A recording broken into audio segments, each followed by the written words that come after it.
And we are live, August 28th, 3 o'clock in the afternoon in sunny California. Coming at you live via audio today. Looks like YouTube is doing something strange and does not like video today. So we're going to do that audio only. We've done this once before and it worked out fine. I tried it on, I did my best. I tried it on 2 different laptops. And for some reason, neither laptop would get video. Oh, you guys do have video? Maybe I just can't see it. Hey, we've got video. I can't see my own video. That's funny. So I have no idea what this looks like. I have no idea what you're looking at. Turn this a little bit and we'll get ready to go. Looks like some people have video and I don't. That's fine because I see enough of myself. What's up, guys? Check the chat room.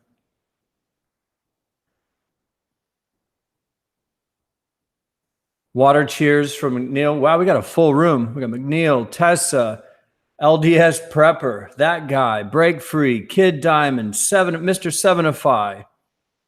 All kinds of people and everyone's saying we have video. Cool, man. Fantastic. Welcome to the August Get Down. My name is Malin. I'm your host. If I haven't met you before in real life or on the forum, great to see you. People are saying to tilt it up a little bit. How's that?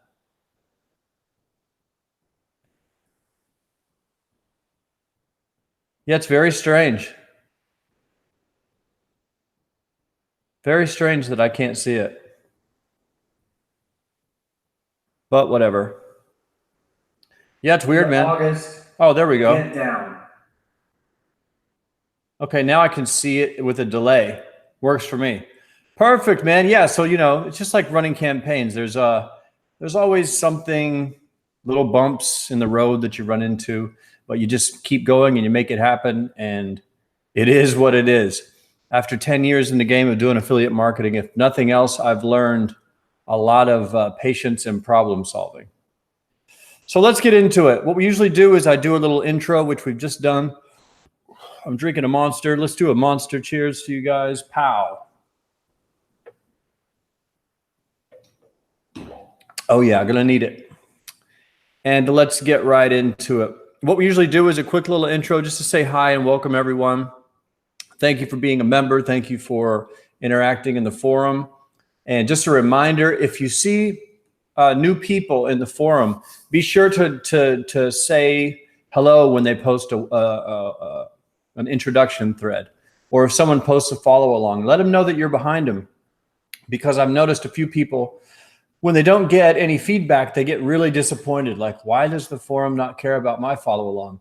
So just remember, like this, we're a community, and you have to give and you get and you give. And so if you see someone new or if you see someone posting a follow along, say hi, like the post, comment, tell them what's up. Just say hello if you don't know the answer. And remember, we all keep each other going. I try to do my best to respond to all messages and follow alongs, but it would be, I think it would really help lift people's spirits if they knew that the whole community was behind them. So kick in where you can. Remember, even if you don't know the answer, just say hello and say what's up and congratulate them on taking any kind of action, because that's key. And speaking of action, this month has been pretty cool. We've had some killer follow alongs. A lot of people have joined. A lot of people have started trying new things. And I love watching new people take off and learn how this game works. One of the things that I saw happen this month was 2 or 3 people. One in particular, I believe it was just Ace. I believe it was Ace's follow along. There was a pretty good template on what to expect when you first come into affiliate marketing and learn this game. And what happened was he started off in utter confusion. And Ace, this is nothing against you. This is everyone. He came in utter confusion. Probably kind of skeptical. Oh, they're saying Chrome doesn't work, but Safari does. Yeah, I'm on Chrome. That might be what it is. How funny is it that Google's own product won't stream their streams anyway? So he came into the follow along confused, probably skeptical that this thing was this thing even real? Are we all lying about it? Is it going to work? Is he smart enough to make it work? I watched him go through all of those emotions and get frustrated. And, I got a few personal messages in my direct message inbox about really being frustrated. And you keep saying, just keep trying, don't give up. If this campaign didn't work, launch another one. There's plenty of fish in the sea. Keep launching until something works and it'll happen. And this dude launched and launched and launched, and he finally magically found something that worked. And it started off in the hole, but it had promise. And that's what I call when a campaign pops. It doesn't make a profit right away, but you get a reaction right away. Either it spends your budget really fast or you get some conversions immediately. Those are called pops, and good campaigns usually pop from in the very beginning. In the very beginning, like I said, you won't make a profit, and he didn't, but it popped and he had conversions. He was like, oh, wow, I got 3 conversions today. And he stuck with it, got it to break even and got it into profits. And then it started making into 100 a day, 60 a day. And then he had his biggest $200 day just a few days ago. And I have no idea where the campaign is as of today, but I would guess it's either still making money every day or it's losing a little bit every day. And that's something, an expectation that you guys need to understand. In 2018, we're almost into 2019, but in 2018, if you are brand new to the web, you don't have a background in web design, you don't have a background in marketing, you don't have a background in creative work on the internet, it could take you some time to get up to speed. And that could take you anywhere from a couple of weeks, 3 to 5 weeks, or it could take 3 to 5 months for you just to figure out what in the hell you're doing, depending on where you start. A lot of people come in the forum and a lot of people email me personally on my, just outside of the forum, just my Gmail address. And they say that they have no experience on the internet. They have $3,000 and they want to try native ads or mobile pops or something. Does it sound feasible? And I'll ask them, I'll say, what's your experience? They go, absolutely none. I have a Facebook account and an email address. I say, okay, your first 6 months is going to be a bloodbath. It's going to be painful, just like anything else. If you were learning to be a doctor or a dentist or whatever, your first 6 months is going to be really hard. And people are surprised. Oh, I thought I could do this in a couple of days, kind of get my bearings and start running profitable campaigns. No, not even close.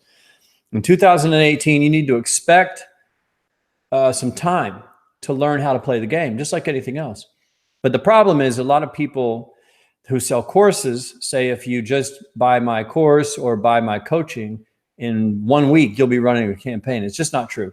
So the expectation needs to be set early. If you're brand new and you've never done anything online before, and Facebook doesn't count, email address doesn't count, Instagram doesn't count. We're talking about building websites, reviewing, learning to track data, things like that. If you've never done that, it's going to take some time. So just be ready, not to frustrate you. I'm trying to tell you this to encourage you to stick with it long enough so that the magic happens. And if you do, you'll see what Ace saw and what everybody sees. If they stick with it, you'll see that it turns around. And once you become better at it, all of a sudden, magically, your results become better too. So in 2018, if you're brand new, remember, you can't come into the forum and in 30 days expect to be killing it. You just can't expect that. Anybody who does it, you can't log into any forum or any course or any class or go anywhere and within 30 days be an expert at anything, whether it's playing tennis, lifting weights, kayaking, fishing, whatever. So remember, if you're new or if you've been around a few months and you're frustrated, do not quit, do not give up. Keep launching until something works. And if you keep launching, something will work. The only question is, will you stick around long enough to be there when it happens? Because if you quit, someone else is going to find it. And that's how the game works. So that being said, I hope that helps to give you guys a little bit of something to chew on this month if you're brand new. Stay with it, stay patient, and don't expect to be a master in a matter of a week or 2 weeks or a month. In my own experience, I made websites for 10 years before I ever even tried affiliate marketing. I was already a web designer for 10 years. So although I was able to get profitable in 30 days, I had a lot of tools in my arsenal that most regular people don't have that helped me speed up my progress. So that being said, let's do a little stretch and get ready for some of the questions and the answers. I was going to go into some end of the year items, but I noticed a couple people asked questions about end of the year stuff. So we're just going to end Q&A. We're already 15 minutes in. We've got 45 minutes to go. We've got a lot of questions, guys. I'm going to do my best to answer them all. Some of them are going to get very short answers if they only need short answers. So don't be disappointed if I only give you a yes or a no or a shorter answer because we got a lot of questions. A lot of good ones too. So let's get started. Speaking of Ace, hey Ace, you're straight up the first guy here. First question, and he has two. First question is a great one. It says, when do you stop trying to improve your ROI with landers and creatives, et cetera, on a profitable campaign? And the answer is never. Never stop trying to improve the campaign. I will split test landing. If nothing else, I'll start split testing words in the headline just so that there's always some sort of an A/B test running. Now, here's the key. In the beginning of a campaign, I will split test major things like overall page designs, like totally different templates, totally different copy. Once I get profitable, I'll start honing that landing page. So I'll do, headline tests, image tests, copy tests, sidebar tests, CTA tests. But once I get that thing rocking and rolling, the tests become much smaller. So I might, instead of trying to make a drastic change, I'm just trying to improve it by little increments always. So the truth is, I would say even a campaign that I've had running for, let's say, a year profitably, if you check my stats, I would still have 2 landing pages, A/B testing something. There's always something you can test. And one way that I continually find things to test is if I see a competitor out there change something on their page or come out with a new version that's updated, I'll just test their version or pieces and parts of their version on my own just to see if it's better or worse. If it's worse, I'll leave it alone. But if it's better, aha, I've just improved another 10, 15%. But you never stop trying to improve the ROI on new landers and creatives ever. You can reduce the amount of time that you spend trying to improve it, like set up a split test of different words in the headlines and just let it go for a week instead of like every day trying to improve. How much do you spend on a test campaign before you kill it off and move on? It depends on the possibilities that I see in the campaign. If something is rocking and rolling industry-wide, like something that was huge over the last couple of months were those little air conditioners. People were selling air conditioners. They still are. Big tip I just gave away, guys. They're running all over the world. There are offers that accept every country, and they're doing really well. So if there's an offer like that, and there was one when I came into the game, there was this huge offer that everyone was running all over the place making money. And I struggled with it for the first week. I made $0. I was spending 50, making nothing. Second week, I figured out how to make a couple of sales because I sucked at affiliate marketing. My landing pages were terrible. But I stuck with that one longer because I knew everyone else was making money with it. So I would say if everyone else in the industry is making money with it and you're not, you might want to stick with it longer. But in just a general way of saying it, let's say an offer pays out $50. I would set a number that I could afford to lose, like a total number, like $1,000. I'm going to test $1,000 on this thing, and I'm not going to quit testing it until I've spent the $1,000 I've either lost or I'm making money. And I would set a stopgap right there. Totally dependent on your bank account. Like some guys may set a test budget of $20,000, but if you're brand new, you can't do that. Maybe you set it, if it's a $5 payout, you say, I'm going to throw $500 at it. So it's really campaign dependent. And it depends on the potential of the campaign. And it depends on if you're on the verge of cracking it. If it's slowly getting better day after day, you're still losing, but you're losing less every day, I'll stick with it longer because I don't want to stop that train of improvement. I hope that makes sense. Jordan asks, there's tons of info on Rev content here, but we need to get more on MGID. If you could talk about a good strategy to use there for a newbie starting out, that would be great. Oh, MGID is a great example. What I would recommend you guys do on MGID specifically, have your rep, number one, have an MGID rep on your team. If you don't have a rep, get one. and tell them, this is what I would do if I was you and I was brand new. This is exactly what I would do. I would get an offer that accepts worldwide traffic, or at least a lot of international traffic, a lot of countries outside of the US, preferably something that accepts sales from 10 or more countries. I would target all of those countries on whatever device that campaign is the most popular on currently. If it's mobile, you start on mobile. If it's most people are doing desktop, you start on desktop. And I would target a bunch of countries at once and bid a very small amount of money, like 5 cents, 7 cents. And I would spray that offer at a bunch of different countries for cheap. The reason you do that is because if you're targeting 15 different countries, if you're targeting the US and you bid 5 cents for desktop traffic, you're going to get nothing. You get nothing, maybe 1 click a day. But if you're targeting 17 different countries with a different CPC amount needed for each country to get traffic, sometimes you can get you'll find the countries with the really cheap traffic. So the first attempt is you're just spraying to see which countries get clicks. Don't worry about if the US doesn't get clicks. Then you worry about trying to make a profit and see which country does the best. But I would take an offer that accepts worldwide traffic or as many countries as possible, put the bid very, very low, and just target all the countries in one campaign. The first thing you're looking for is where you can get the cheap clicks. The second thing you're looking for is which countries will profit. Instead of breaking off countries into separate campaigns, simply pause countries that don't profit, just like a blacklist or a whitelist, just turn them off and try to get a low bid campaign targeting as many countries as possible. The reason I say this is for a newbie, it's imperative that you start making money fast. And some of these offers pay from $30 to $60, and they accept, it's the same payout whether it's in the US or if it's in Bulgaria or in Moldova. It doesn't matter.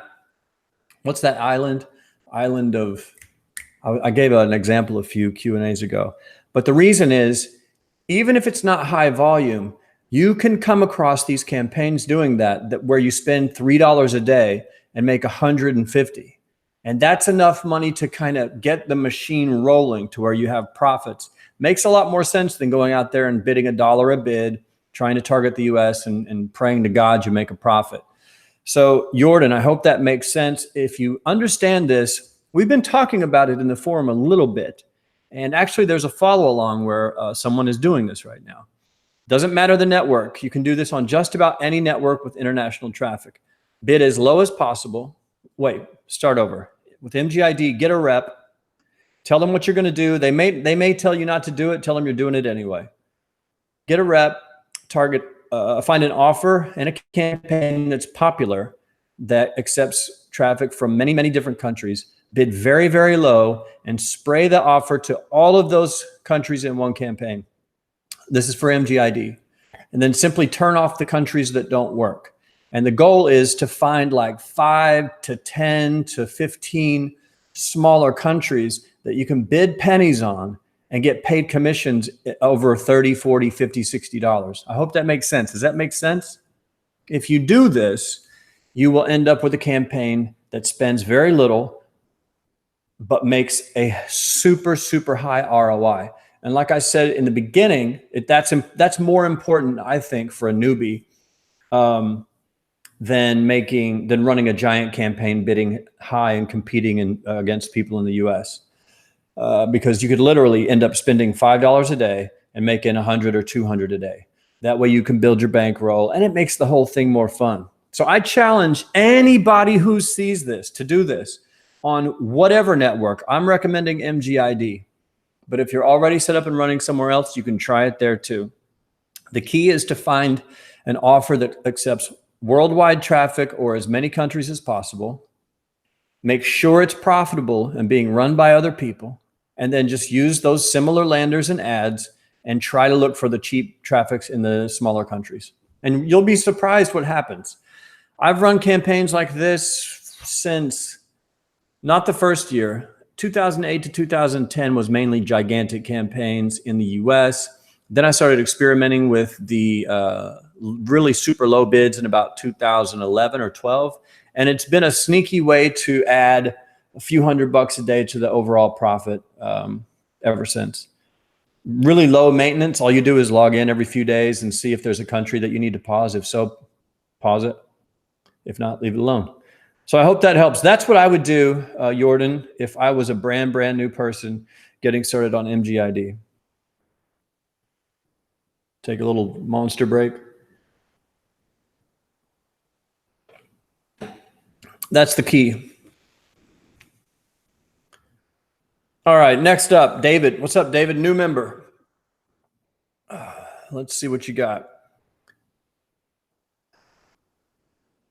In June's question and answer session, you mentioned a campaign was losing money in the morning, so you reduced your bid every 4 hours.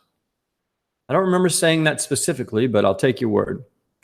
Do you reduce your bid by a certain percentage? Okay, every 4 hours. Or how do you determine how much to reduce the bid? Okay, if I do something like that, I would probably, normally I drop the bid in increments of about 10%. Don't ask me why. That's a number, I think a Taboola rep recommended a 10% drop he recommended every few days.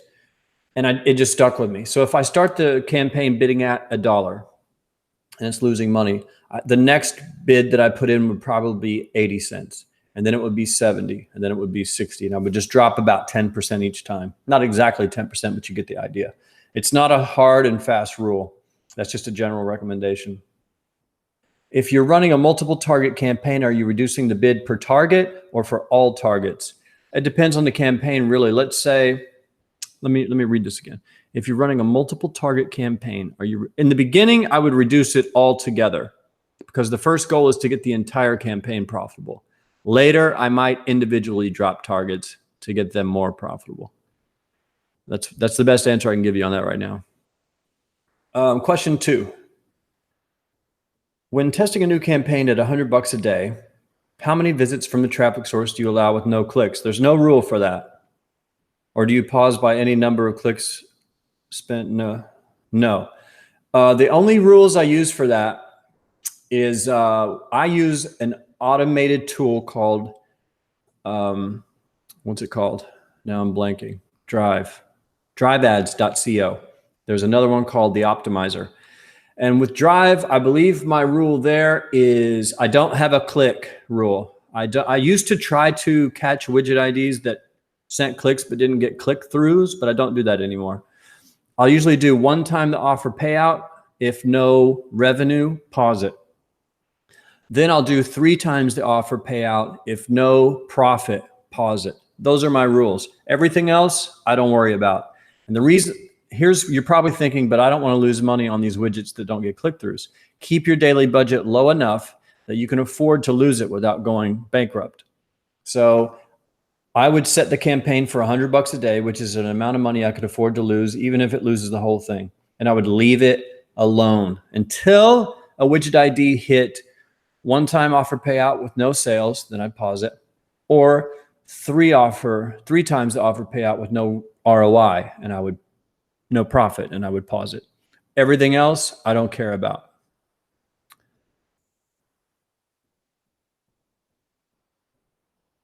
Those are the real rules that I use in Drive right now. Question 3, when using your 3X method, which I love, thank you, it works like a charm. If you have the war chest, would you run 3 offers with separate campaigns for each device, i.e. 9 No, 3 campaigns on 1 device. Then later, if you wanted to scale the winning campaign, you could go to the other devices. Never 9 campaigns ever. That would be a total. What I would do if I wanted to do that, I would test desktop, tablet, and mobile all in 1 campaign, and just still keep it to 3 campaigns, $100 a day a piece. That's what I would do. Never 9, never.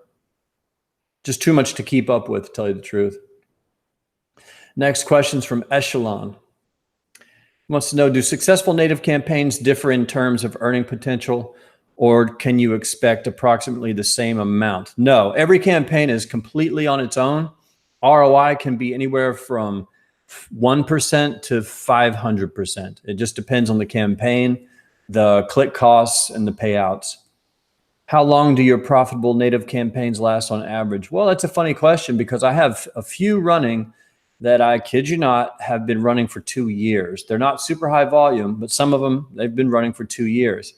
They have their ups and their downs, but they're still running. That's probably not the average for most people. If you can get a campaign to last 6 months, that's pretty good. Anything other than that, it's too hard to say. It's just varies between campaigns. But every campaign is different. There's definitely not an expected ROI amount or an expected time length. If it was that easy, everyone in the world would be making millions doing this stuff, because you would just have to keep setting up campaigns and I'm going to get 20% ROI on each one. That's not the game. Each campaign's different. And it depends on the affiliate. I mean, it's totally dependent on you, really. So next up, we got Taz, who's brand new. What's up, Taz? 2 questions. Do you think MGID is lower quality than Rev content? No. Most of the people on this forum talk about Rev content, but I've loaded my MGID account already and I want to dedicate myself. Yeah. No, MGID is fine. On some campaigns, the quality is way higher than Rev content, but Rev content wins on others as well. High quality, there's high quality on Taboola. Outbrain's pretty high quality. The trick is to just sink into one network, one of these native networks, and master it. So if you're already loaded into MGID, don't worry about Rev content. You'll be fine. I would suggest, if you're brand new, do the worldwide scattershot system that I just talked about. How accurate are spy tools? Will copying the full funnel and running them give me a guaranteed result? Absolutely not. If you launch 10 campaigns, how many will be successful? No way to tell. It completely depends on you, your skills, and the offers and everything else, and a little bit of pixie dust and magic. There is no guarantee. What spy tools do is they give you a starting point. Maybe we should stop. Let's take a breath and stress this. Imagine if it was as easy as just loading up a spy tool, copying a campaign, and you just make a bunch of money. If that was the case, everyone in the world would be able to do it instantly. Everyone would be a millionaire, and it would just be easy. Spy tools give you a place to start, and they give you a good chance at turning a profit, because they're going to save you a lot of time in trying to figure it out for yourself. So it's really just a way to start. Most of the time when you steal a campaign, when you borrow a campaign from a spy tool, you'll start out somewhere between 10% ROI and negative 50% ROI. Then your job is to slowly fine tune that campaign afterwards. That's the job of an affiliate, to innovate that campaign that you spy on and take and start with, innovate that into profitability. That's the job.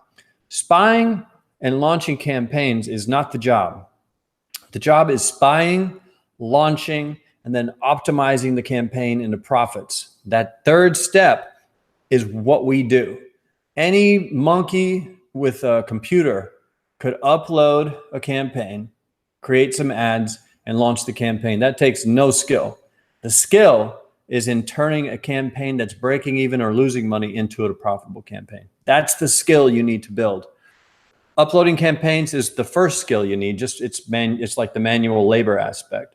But the true skill of an affiliate is optimization and then scaling once it's making a lot of money. Hope that makes sense.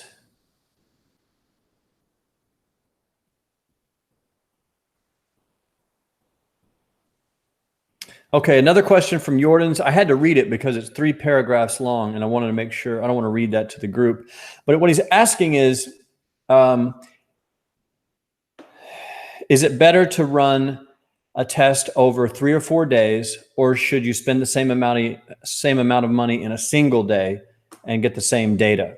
I would much rather you do it over 3 or 4 days. The reason why is, let's say the offer pays $50, right? You're going to run, you said that you want to do a 5 times payout test. over 3 or 4 days. So you're going to spend $250 over 3 or 4 days, and you're going to get Monday, Tuesday, Wednesday, Thursday data. If you try to speed up the process and spend $250 on Monday, that's not the same data. You've just got Monday data. You don't know what might have happened on Tuesday or on Wednesday or on Thursday. You have no idea. That's why I like to spread the test budget out over a full week if possible, to actually be able to see what a weekend looks like. Because if you just launch on Monday and you blast $500 at it, you go, that didn't work. You're really going to move on to another campaign? No. Spend 50 or $100 on Monday. See what happened. Tuesday, okay, okay. Wednesday, hey, there's a sale. Thursday, 4 sales. Wow, that's crazy. And that could change the results completely. So I would 1000% recommend spreading your test budget over days. Do not try to rush it. Like anything else, if you try to rush it, it will fail most of the time. I've lost most of my money that I've ever lost was by me trying to go too fast, trying to speed up the process. I always regret it. And I go to bed that night going, why did I do that? Why did I have to do that again? It's tempting, but my recommendation to you is don't do it. Next up is Pablo. Wants to talk about testing landing pages. How to properly test landing pages. What I mean is rotation in tracker versus 2 separate campaigns.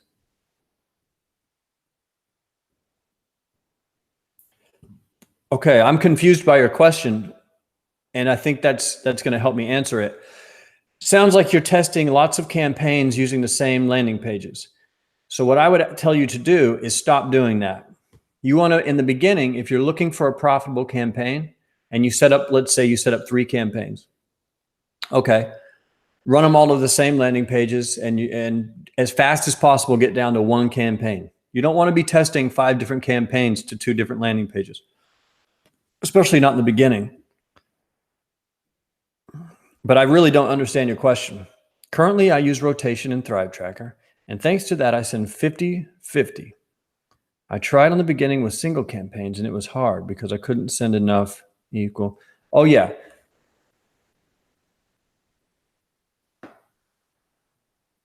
Sometimes there's a problem when you rotate page. I don't understand the question. If you could ask again, that would really help because I have no idea what that means.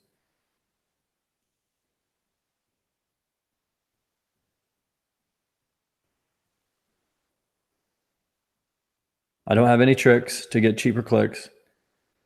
One thing you can do, I've seen that video that you're talking about, and I didn't really agree with any of it. Sounded good in theory, but it really doesn't work.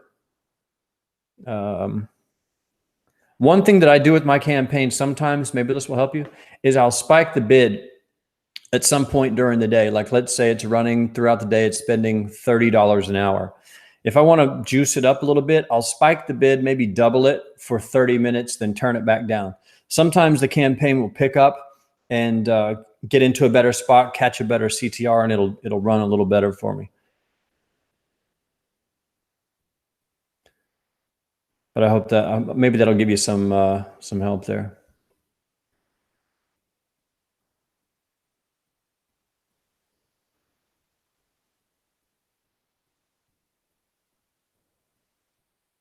All right, next question. Paul, I'm sorry, I really don't understand your questions. They're way too detailed. I have no idea. There's a chance to properly measure if the widget is really profitable. I don't understand the question. In my campaign, I have a widget that's converting. If it's converting at a 5-cent bid, leave it at the 5-cent bid.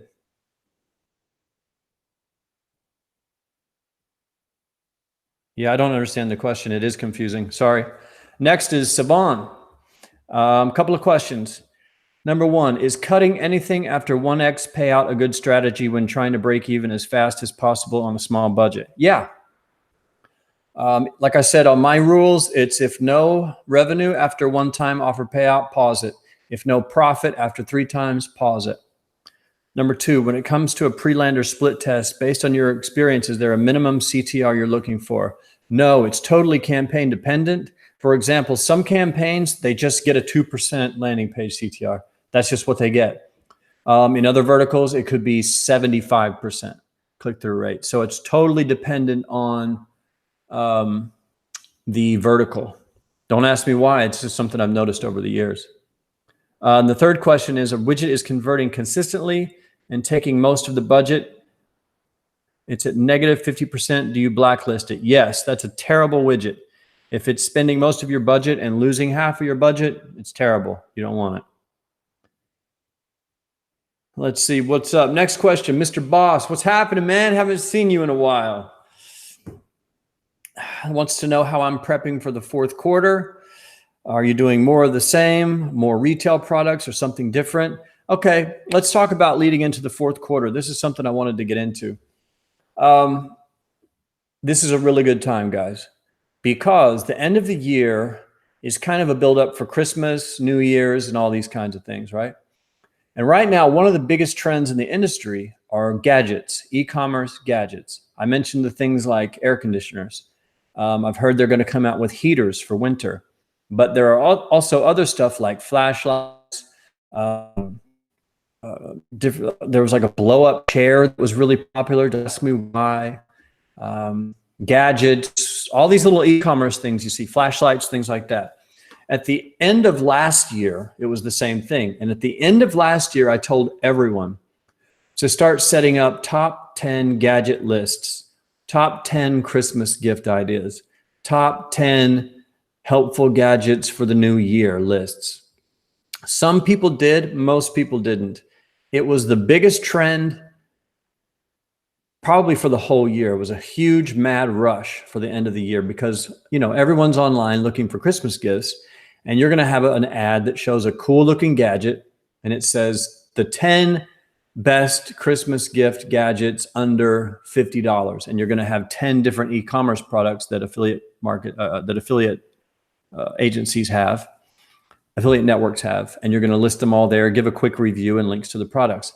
That is probably going to be the thing to do again. There's a couple of things that are always consistent with the fourth quarter.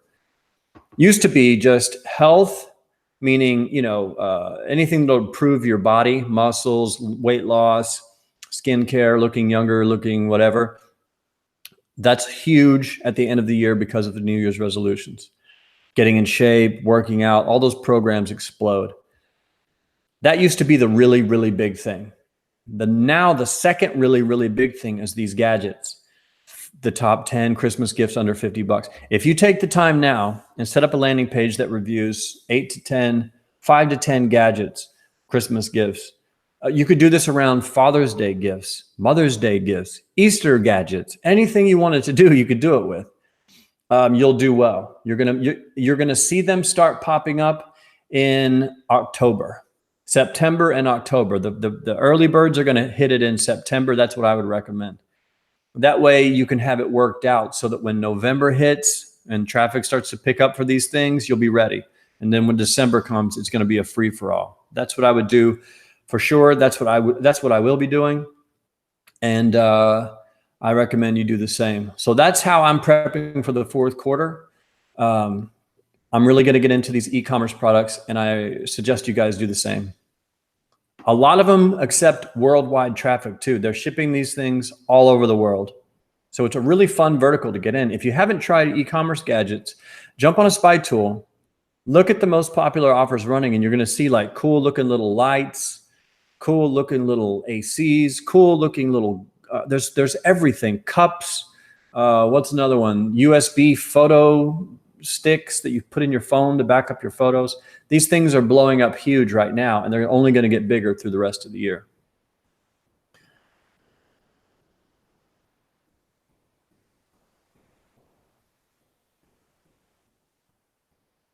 Hey, Pablo, I always write too confusing. No problem, man. I just really couldn't understand it. My recommendation, Malta, that's the island. Thanks, Break Free. My recommendation for the questions, especially if English isn't your first language, is make them as short as possible and end with a question mark, 1. You know, don't try to explain it too much because then it gets fishy.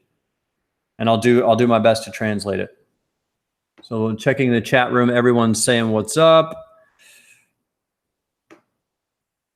LDS Prepper, he's asking, would you use the worldwide scattergun method on Rev Content? Yes. You can do it on any traffic source that has cheap international clicks.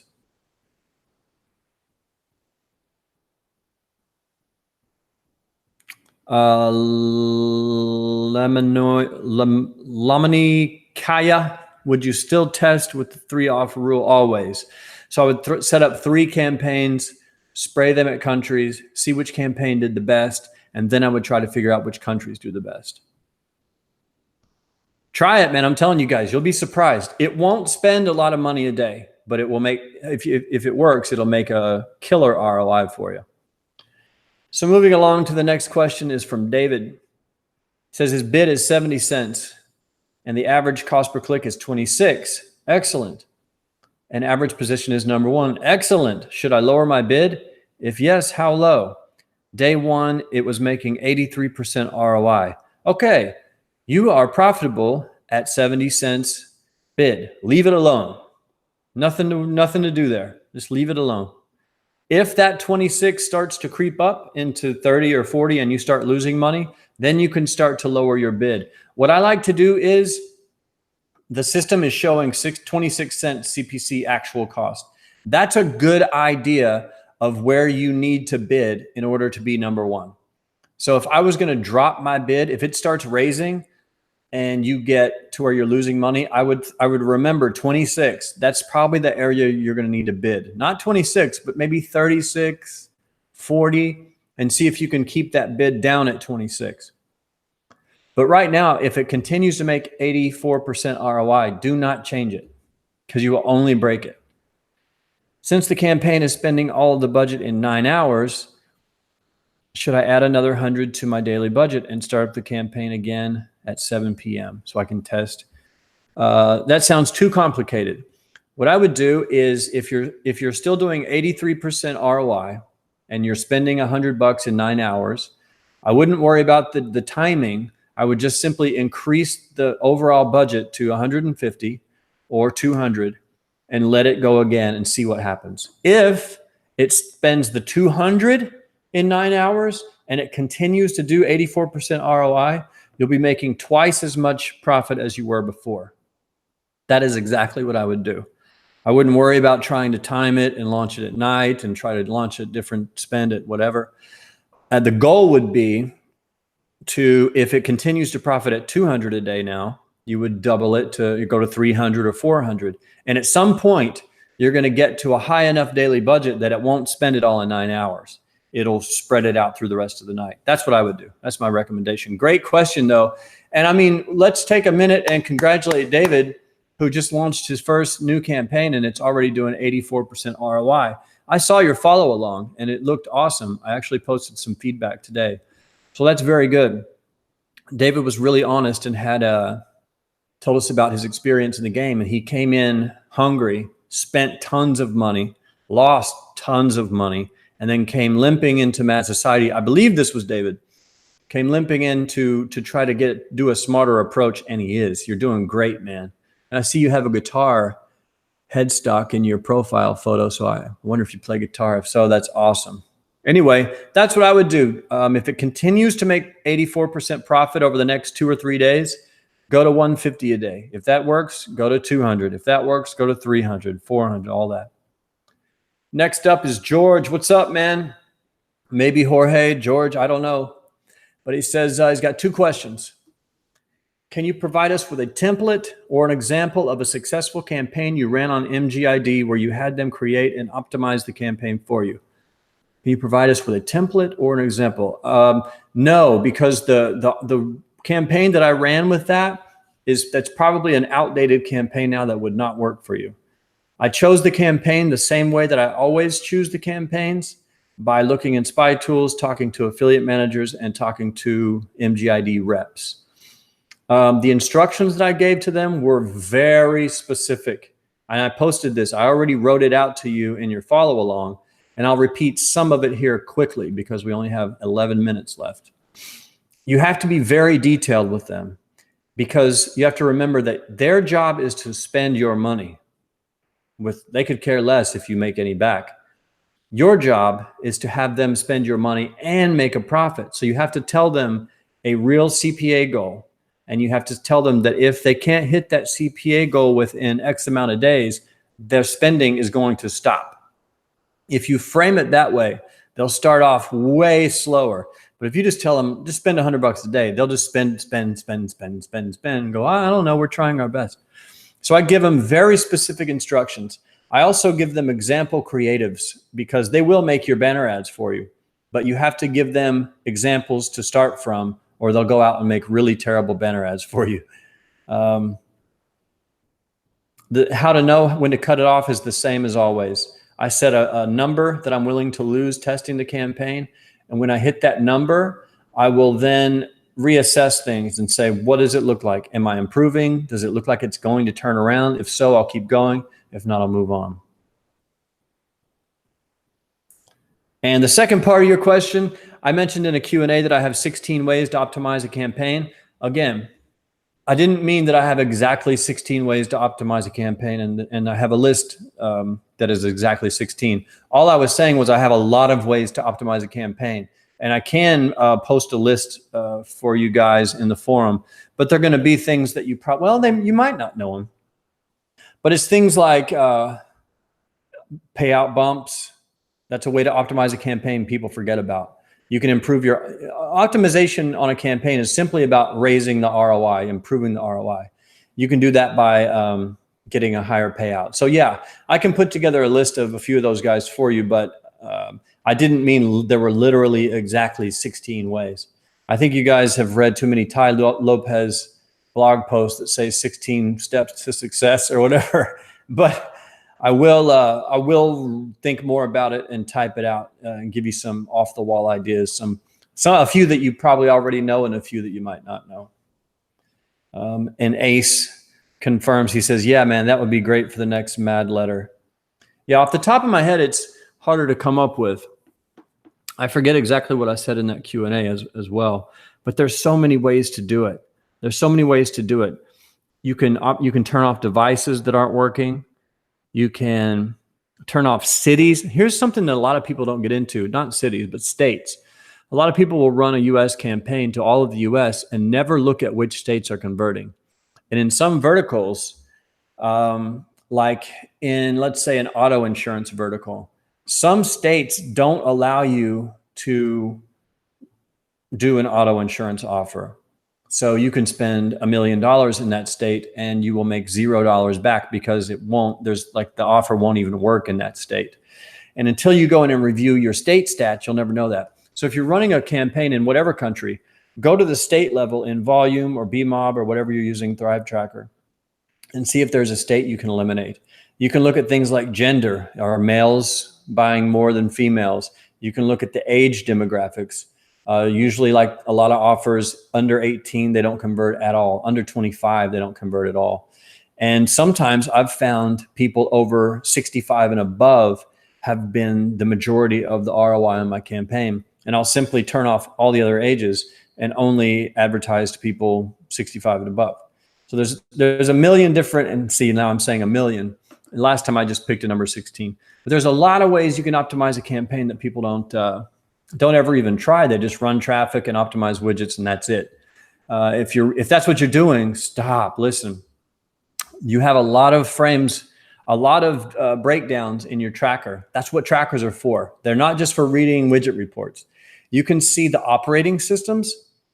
I guarantee you this. I challenge all of you guys, go into your current campaign, whether it's desktop, mobile, tablet, whatever. If it's mobile, go look at the operating systems. See if Mac OS, Windows, or something else is doing better than the rest. A lot of times you'll find, for some weird reason, Windows users convert higher than Mac users. Some people may say it's because people using Windows aren't as smart as people using Macs. I'm not saying that's the truth. I'm just saying that's a theory. There were also theories that Microsoft MSN's Bing traffic had a super high quality, like super high ROI. And the reasoning was that anyone who still used MSN instead of Google was probably older, very naive about the internet, and they didn't understand how to change their homepage. Those were the people using Bing. So there's interesting things like insights you can learn from that kind of stuff. But I would challenge anyone with a campaign that's losing a little bit or close to break even or even profitable. Go dig through your stats. Remember, 80% of the job of an affiliate marketer is you setting up the campaign doesn't even matter. Anyone can do that. Creating banner ads doesn't even matter. Writing the copy and choosing correct images matters. But setting it up and uploading it, anyone could do. Your job is to run traffic using your money. And then when the pile of data becomes big enough, go digging through it. And I want everyone in here to be spelunking, cave diving through their data, because that's where the money is. You may find 5 states in America that aren't converting for you at all. And if you turn them off, hey, I'm profitable. I hope you guys are already doing that. If not, I just blew your mind.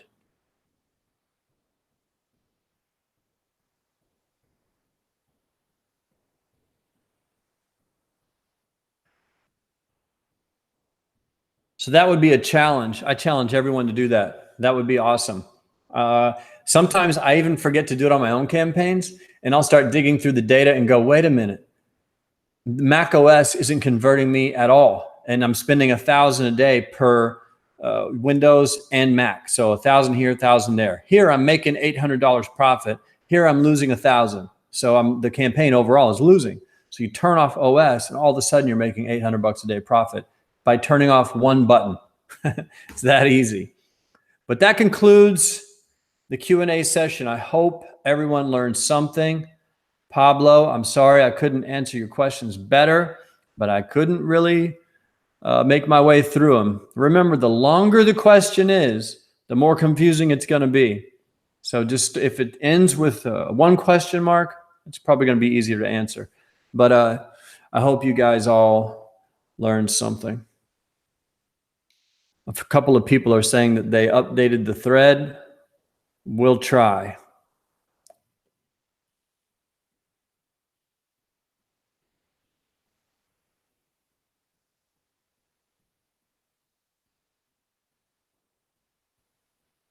Okay, there's a bunch of new questions, all from, we'll answer a few of these. We've only got 3 minutes. Let me see if there's a simple one I can answer here. How to identify a promising campaign in Adplexity. I posted my exact way that I search for campaigns in Adplexity. It's in the forum.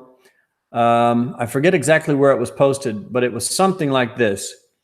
I don't get too detailed about a certain number of days or a certain number of anything. I put in sites that have been running for 2 weeks. I select all of the top affiliate trackers at the bottom left in Adplexity. And then at the top right, I'll put in running the longest. What you'll end up seeing is all of the top offers running in the affiliate marketing industry right now. That's really about all that I do. Look for the repeating images, the patterns that repeat over and over and over. That's what you want to test. That if someone remembers where that was posted, you could link it into the questions or into this Q&A thread for Stephen.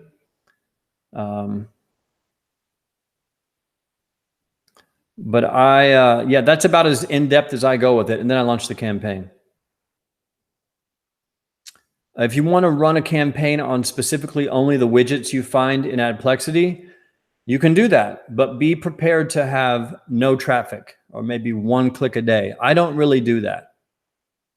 If I do that, I would try to compile a list of widgets, maybe 20 or 30 minimum, just so you get some traffic. Remember, if you bid on less than 10 widgets, you're bidding on just a tiny fraction of websites, tiny traffic.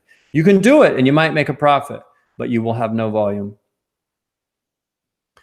And how to identify a great Adplexity campaign? That's exactly what I do.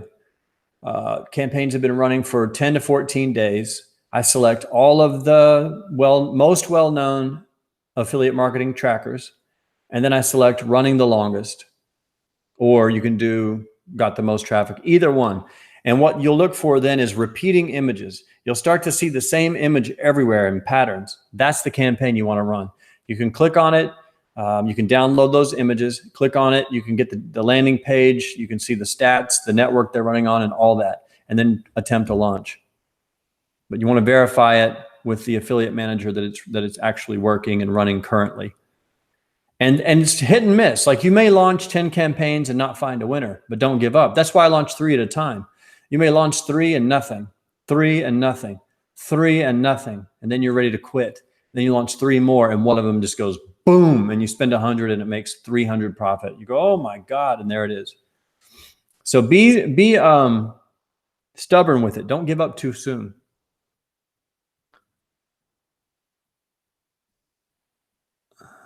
Let me see if there's any of these other ones. Some of these are very, can we talk about mobile? No, we don't have time to talk about mobile. It's really just the same as desktop traffic. We can get into that another time. I don't run like mobile pops or anything right now. I don't know anyone who does.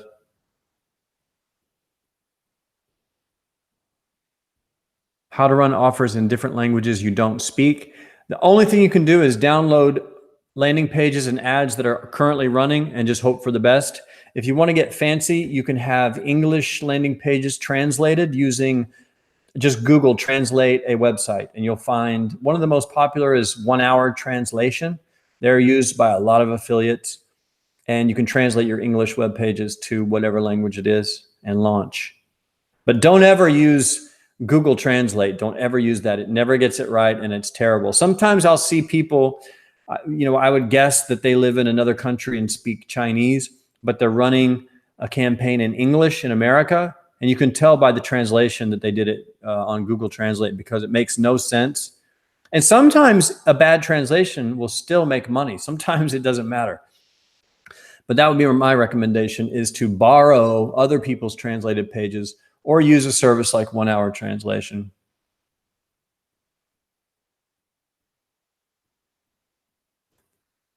And then we'll try to get in. I'm going to answer one of Sandy's questions because you asked 4 and we're out of time. Let me see. When testing offers, let's say I spied 3 offers running all over.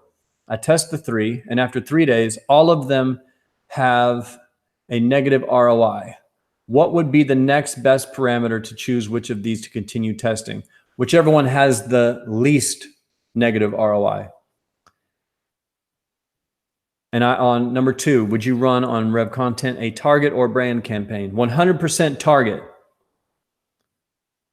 Number 3, how many days, weeks do you see a winning lander run profitably? Differs for every campaign. The longer, the better. Do you make any effort to protect your landers from spy tools? No. You can do that. I don't do it. But if you Google, where did I see that posted? I've seen it posted somewhere on how to, you can put a code on your page to make the spiders, because all Adplexity does is it goes out like Google and spiders the web. It looks for landing pages and certain tags and pulls them all in. You can put a piece of code on your page that blocks that, but I don't do it. Do you do drop ship on these e-commerce products or CPA? Always CPA. I don't drop ship any of my own products. The advertiser, the owner, they may drop ship, but I just do CPA. On FB, oh yeah, here's a great question. We'll end with this one. On Facebook, I was just talking to someone about this yesterday, day before yesterday. I'm lying, it was Friday. Last Friday, I talked to a big Facebook affiliate, and he recommended an offer. And he said that they were using these video ads on Facebook. And on native, we were trying to think of how we could translate those video ads into native ads.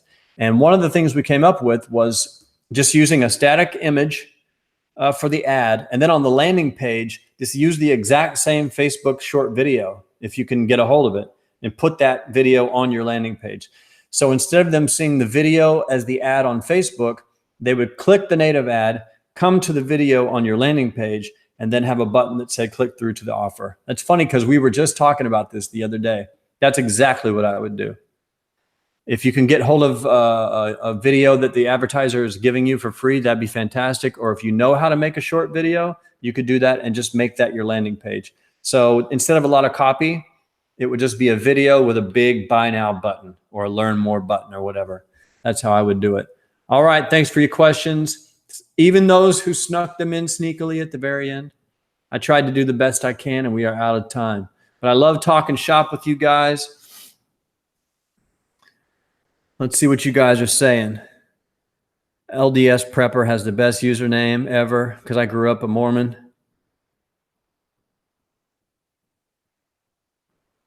Kid Diamond is talking about MGID's traffic insight tool. Oh yeah, the MGID does have a traffic insight tool that will show you the average cost per click in different countries. So you can look and find what you would have to bid to get clicks in those countries.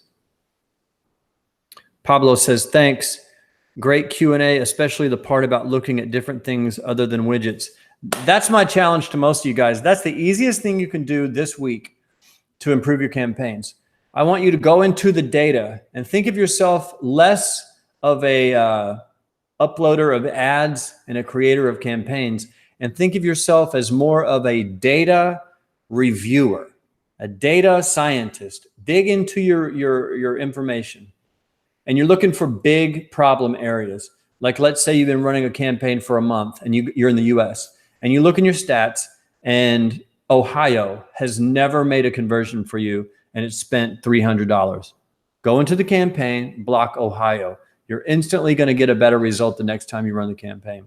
There's a million, the operating systems, the types of computers that they have, the devices that they have. There's all kinds of different, depending on your tracker, like volume, you can see cities, states, operating systems, device types. You can see IP addresses. You can see all kinds of stuff. But use that data as your friend and get to know it really well. The better you get to know your data, the better your campaign will do. In fact, I'm going to go dig through some of my data right now because I've inspired myself. That being said, thanks everybody for tuning in. Monster cheers. Badoom.